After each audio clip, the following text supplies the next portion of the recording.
Should we be impressed that nuclear war hasn't already happened? Okay, before I get into that, who am I? My name's Gray Lee. I live in Vancouver, Canada. I own my own place. I consistently make over six figures a year in digital marketing. I have a degree with double major, sorry, in political science and English literature, and I just like talking about shit. So let's get right into it. I recently listened to an episode on the Joe Rogan podcast where the subject of nuclear war was brought up. An author on there, her name's Annie. I can't remember her last name right now. She was speaking about a book that she wrote, which she did a lot of research on what would actually happen if a nuclear confrontation happened, where a missile would be fired, and it just really got me thinking because I think about this situation a lot. I definitely think about nuclear war on a daily basis, and by no means am I like an authority on the subject. I'm a Canadian. I don't even live in a nuclear armed nation, one of the 9 nations that have nukes. And I like to think about the Fermi paradox a lot, right? So this is the um, theory developed by Enrico Fermi one day in the 1950s. He worked on the Manhattan Project, where he was wondering why we haven't run into alien life. And there's a lot of theories about this, right?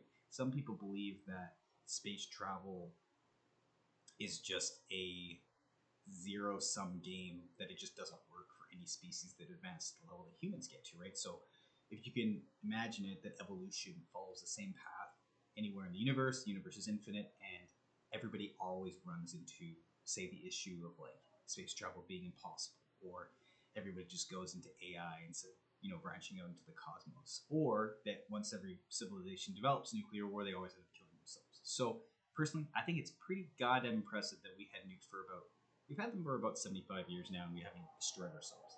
I think this is a big plus. I also think it's amazing that humanity hasn't killed itself yet.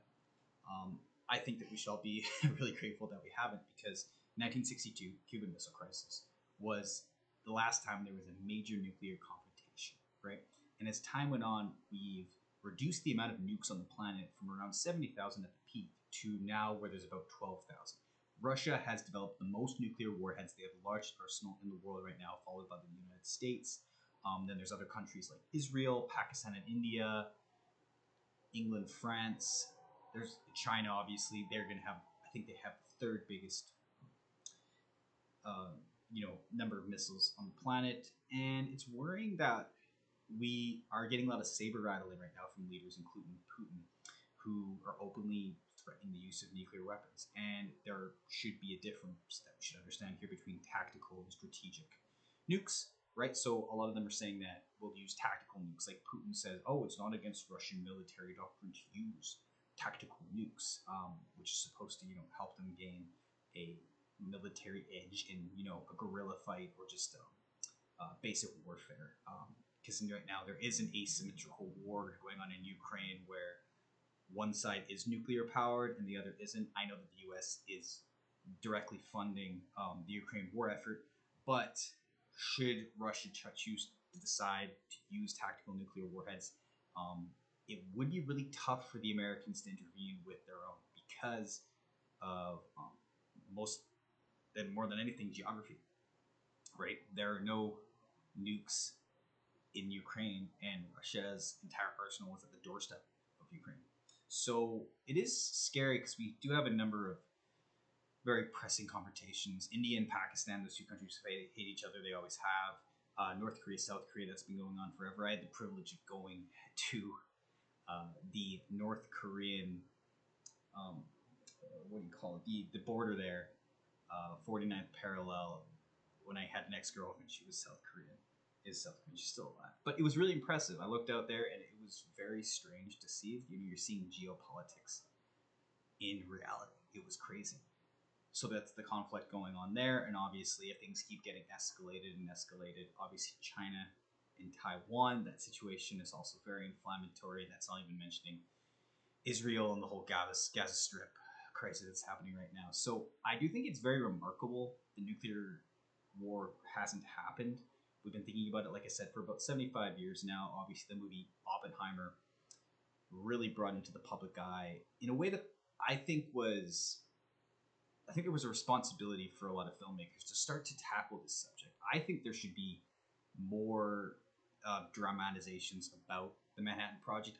I personally think it's the most fascinating scientific project that was probably ever undertaken because it's very fascinating, right? Because World War II happens, and to end World War II, we develop weapons of mass destruction, and that ended the conflict. Luckily, democracies and Western countries developed it before fascist regimes did, and what a different world that would be, where they could wield that power in a way that um, we do now. So I do think it's really impressive that we haven't killed ourselves. I hope that this continues, but I don't know. It's tough to see if this is going to persist because we could one day live in a world where there has been a small nuclear confrontation, say India and Pakistan go at it.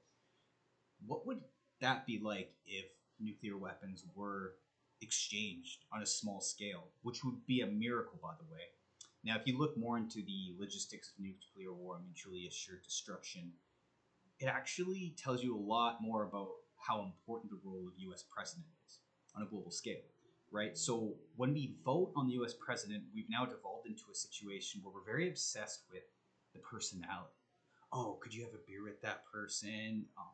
Do your ideologies align with them? Could you be a neighbor? Or even if you get into the political partisanship of it, like, okay, like what's their stance on immigration? What's their stance on abortion? Things like that. In reality, I think the biggest reason to vote for somebody is, say, the Stratcon, who runs um, nu- America's nuclear arsenal, the nuclear football, which is a briefcase that the president has to carry. Well, it's carried around for them. It follows them around everywhere they go.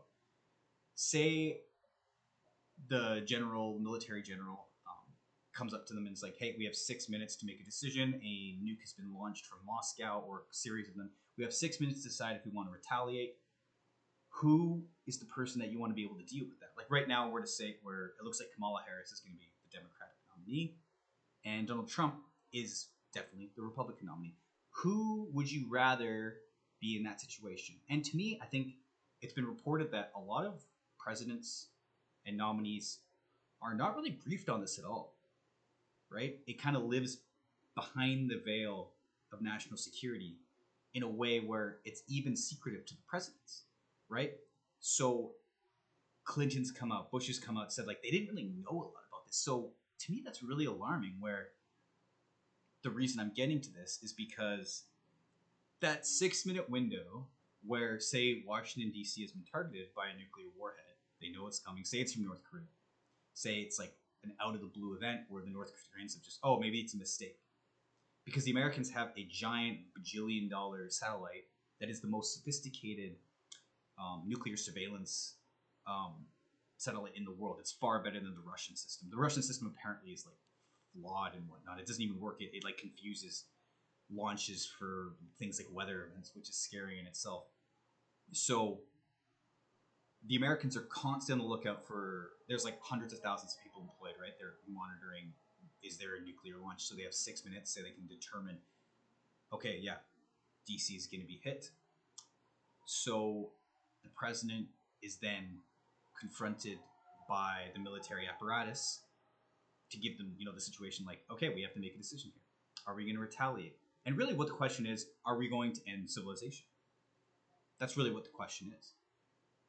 Or even more frightening, I guess, for some people would be, do they choose to not retaliate and then America gets hit? It's gone. All the allies, South Korea, countries that align with the United States, those big cities are just gone instantly, and there's no retaliation. It depends, because that would have to be less alarming in some ways, because it means that nuclear winter takes longer to set in, right? Which is basically a nightmare situation where if thousands of nukes are detonated, then the sky basically goes black, right? And then we don't get sunlight for a long time. That's the term nuclear winter. The temperature drops, nothing grows, and yeah, it's a complete nightmare situation. Kind of like in the Matrix trilogy, where in order to fight off the AI threat, it's another topic. Are we going to give the nuclear arsenals over to AI? I think we probably will. Anyway, so they block up the sky, right? They fire missiles into the sky, block it out, so sunlight can't get through. Because the theory in that series anyway, was that the AI was being powered by the sun. They're solar powered, so they're like, we cut off the sun, it can't operate, and thus we defeat the AI. Anyway, so going back to the beginning of this, I'm really happy that we haven't experienced nuclear war yet. Apparently, 5 billion people die like instantly if it does happen. It's weird to think. I don't know if you think about this, but there are nukes somewhere in the world with your name on it, right? Not so your actual name, but like your city, right? Anywhere where there's like a major university. If you live near a major university, those are one of the first targets, right? Because that's where a lot of important research happens. If you live near a big military installation, if you live near government buildings, right? Those are what gets targeted. Now, if you go online, the United States actually does publish where the nuclear silos are located. The Russians do not. They use the trucks. They move them. So I think the person's name is Annie Rosenthal. Sorry, I don't want to discredit her. She's where I'm getting a lot of this information from. So there's these trucks that will move around Russia, giant ass country, obviously, and makes them harder to detect, right? So in the event of nuclear war, they can be more mobile, and it just increases their chances of winning, even though is winning even possible. The more alarming concern is second strike apparatuses. So what that means is you have the primary missile silos that would be the site of like an initial launch, right? Say there's a war, okay, we have our primary channels of firing, and then we have secondary. Among those are nuclear powered subs. Now, what they are learning, well, we're learning, people in national security have known this for a long time, is that apparently those subs are basically impossible to track. The ocean is huge, it's vast. You can't track nuclear subs. Now, they're finding out that some of the Russian and Chinese subs have been coming within 200 miles of the eastern seaboard in the United States, which is quite alarming, which is why the military apparatus, Stratcom in the United States, keeps asking for bajillion-dollar budgets from the White House to be able to defend against this, right? Because it's becoming more and more of a concern. And even more alarming is all of the treaties that have now been ripped apart that have existed for decades, ever since the fall of the Berlin Wall, when the Cold War ended, right after the 1980s, where an entire generation of people grew up in school saying, oh, we have a nuclear war drill, jump under your desk, right? That wasn't that long ago. That was like right before I was born. But to think that the treaties that have kept civilization going are gone. And now Russia has devolved into a state of cronyism where there's basically just one guy running the whole show, and he's using his country's superior nuclear arsenal to maintain the power structure he has in place to keep his own power. It's very alarming, right? Because we're also hitting a point now where the big nuclear powers aren't talking to each other as much, right? Where open lines of communication are diminishing, where there's been stories that counterparts between the United States and China and Russia have been having trouble getting a hold of each other. Apparently there was a missile fired into Poland, and I think it was one of the American military leaders, so I don't know the exact name of their position, but they couldn't get a hold of their Russian counterparts. So it's quite alarming. To me, I think this presidential election, when you're voting, I'm Canadian, so I can't vote. I would think long and hard about the nuclear war implications of who you're picking. Would Kamala or Donald be a better choice to handle the 6-minute window? You can't really sit down. You can't discuss things. It's just all of a sudden the military shows up and they're like, yeah, there's been a launch. We need to decide. Keep in mind that the president, they have so many other things going on that they don't even think about this, right? So you're going to need high cognition and great judgment. Do either of those candidates have those? So it's very dark. I don't know. I feel like I've thought about it so much, it doesn't really bother me anymore. Because mutually assured destruction has protected us for over 75 years now. And it's tough to say if that will even break if these treaties are dissolved. I think a bigger likelihood than actual a conscious attempt at nuclear war is just a mistake. I think that if a mistake occurs, that's a more realistic scenario where everything goes to shit, because that just triggers the whole doomsday apparatus. Because when you really think about what nuclear warheads, like the whole arsenals that we have, what they really represent is that we've invented a synthetic, man-made doomsday machine. We've created an apparatus. I keep using that word a lot. That's the word of the day. But that's really what it is. It's an apparatus that if we press a button, it unleashes a series of events that destroys all life on this planet in a matter of hours. And to me, I think that's fucking mind-blowing if you think about it, that exists. And I think when I saw the movie Oppenheimer last year, for me, I was like, this is a straight-up horror movie, scarier than any horror movie I've seen, because I've never seen nuclear weapons portrayed on screen or in any medium better than I have during the Trinity test. The detonation of the first ever atomic bomb, which is so much smaller than weapons that they have now. Like, if you look up the bomb SARS, there's a giant Russian nuke that was so big the Russians were like, we're not doing this anymore. You can look it up. It's like La Bomba or something, or the Tsar. You can look it up. They've made such big nukes when they used to test all the time. A lot of testing now become illegal. That they got to a point where they were just like, well, just see how big the bomb we can make. And remember, that was during a time too where they were still testing the limits of atmospheric ignition, where they didn't know if blowing up a bomb would destroy the world, which is pretty mind-blowing. Again, portrayed really well during that scene between Matt Damon and Cillian Murphy in Oppenheimer, where Grimes and Oppenheimer himself didn't know. They're like, mathematically, it's not going to happen, but we don't know. To me, that's got to be one of the biggest turning points in history, right? Where they didn't know if it would blow up the entire world or just keep blowing up, maybe destroy the galaxy, destroy the universe. We don't know. And taking it back to the beginning, the Fermi paradox, maybe that's why we haven't detected life out there, because through SETI, we are sending messages out in space. There's been nothing of at least bipedal creatures, mammals that look like us. Maybe we're finding aquatic life, but nothing like us. Anyway, I don't even know how to end this, because nuclear war is such a fascinating concept to me. I think the concept of Armageddon is really fascinating.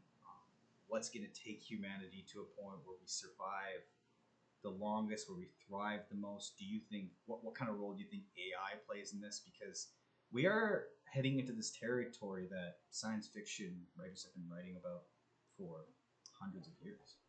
More than Aldous Huxley, more than George Orwell.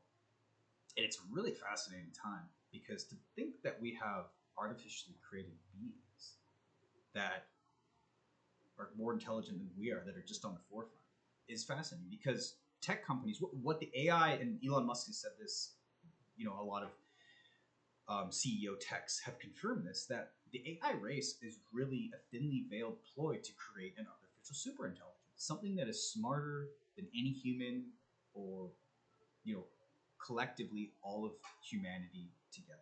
That's really what we're working towards. So is this a good thing? Is this a bad thing? And let me know what you think. Are you also surprised that we haven't destroyed ourselves? Nuclear war to me is a topic that I can't get enough of. I think it's fucking maddening, like I said, that we have the technology to destroy all life on this planet in a matter of hours. Yay for us. Anyway, I'm going to keep making videos. Love y'all. Hope you like this one. See you next time.